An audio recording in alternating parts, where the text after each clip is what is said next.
Hello, everyone. Welcome to another episode of The Main Thing. This short form podcast is an extension of my mission to help you see and execute a better form of living. On today's episode, I will be reviewing my article, The Problem with Consistency and How to Fix It.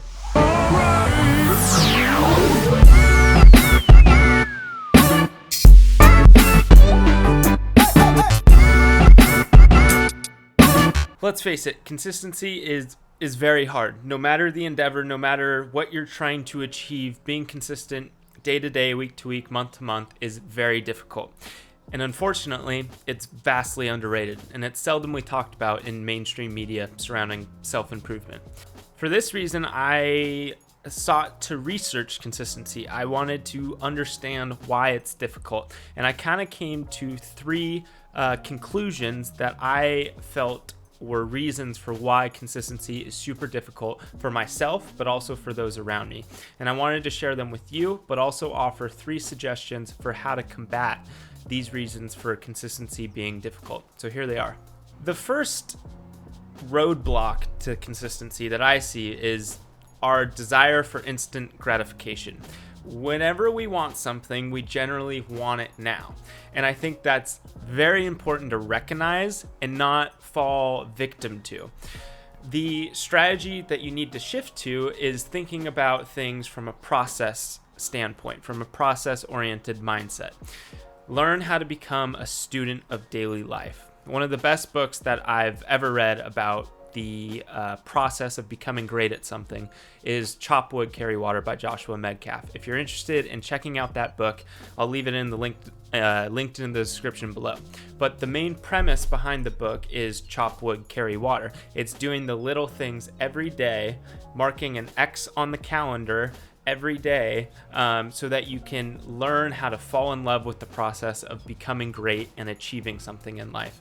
And I think if you can focus on the process as opposed to the outcome, the instant gratification it doesn't survive in that area. So focus on the process, be a student of daily life, and that will help you avoid the desire to want something now and fall victim to all these instant gratification traps that are so relevant in our society today. The second roadblock to consistency is the attention economy.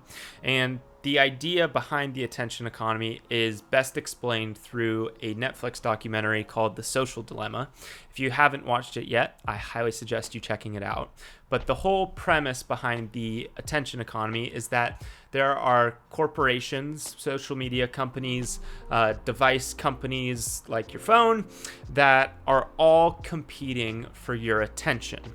The social media companies do an incredible job of this. And so when you're engaging with the app, they're constructing your feed in such a way that it's trying to keep you on the platform for longer, because the longer that you're on the platform, the more money that they make.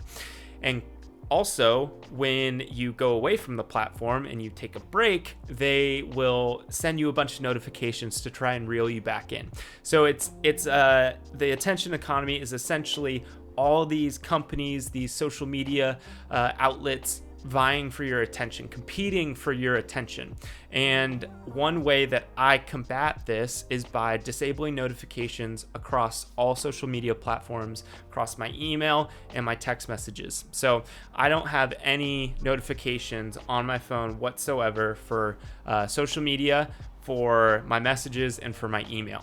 And that leaves me, I tell people, if you need to get a hold of me, please call me, because I'm going to check my messages, I'm going to check social media on my own terms, not the terms of the device, not the terms of the social media company, but on my own terms.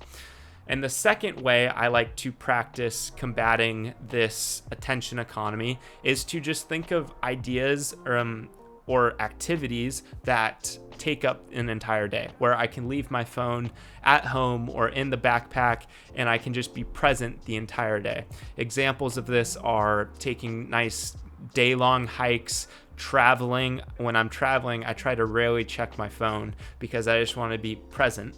And just thinking of a way that you can spend an entire day away from your phone on your own terms, present in the moment, I think is a great way for combating the attention economy that so many companies and device companies and media companies are competing for your attention. And the third roadblock to consistency that I see in myself greatly, and I'm sure many of you see as well, is the social distraction. So the want to go out and hang out with your friends. For me, that's a lot of the times going out, having a good time, going to a party, going out for a drink, whatever that may be, not getting drawn into that if you're trying to accomplish something. So there's kind of a big dilemma that a lot of people face when they're trying to be consistent with something. And I know this for myself too. A lot of the times people, friends, presumably, will invite you to parties or social gatherings, but when you say no to them, and you're focused on whatever it is you're working on, if they're good friends, they'll likely applaud your commitment and you'll catch up with them next time. However, it doesn't always happen that way. A lot of the times you'll be ridiculed. People will constantly beg you to come hang out with them, go out to party, go out to do things that you don't necessarily want to do. And the reason that this is a roadblock is because it's extremely hard to not want to cave in to all those things, to go do all those things with your friends. And I would just suggest that if you're trying to accomplish something, if you're trying to be consistent with something, let that friend know who's constantly asking you, or let that group of people know, hey, look, I'm working on something, I'm trying to achieve something, and it won't happen unless I do the work, unless I'm consistent with the work. And if they continue to perpetually ask you and bug you and notify you and ask you to go out, ask you to go party, then it's probably best you put some distance between the two of you. The reality is that in today's society, being consistent, no matter what you do, is incredibly difficult. And it's probably harder than any time in human history to be consistent. And I think there's one quote from Chop Wood, Carry Water, shout out Joshua Medcalf, that I'd like to conclude with, and I'll just read it off the screen here. It says, "Everything you choose to read, listen to, or look at, everything you think about, dream about, or focus on, and especially your circle, the people you surround yourself with and allow to influence you, can make all the difference in who you become." And I think if you can craft that inner circle of people that are applauding your hard work, are applauding your commitment to the process, it's going to be that much easier to stay committed. So, and I understand that that is incredibly hard to cultivate, but just realize that it's possible. There are people out there that want to help and support you and want to see you achieve the greatest things that you're capable of. And you just have to go seek those people out, because they're not often going to come to you on your doorstep looking to do so. You have to ask them. You have to make the decision to do the consistent work and do the hard work day in and day out. So if you've enjoyed this episode of The Main Thing and you want to support the podcast, please consider subscribing on YouTube and signing up for my weekly newsletter on Medium. The article will be linked in the description below if you want to go check it out. And I hope that you have an epic rest of your day. Keep crushing it, team. Cheers.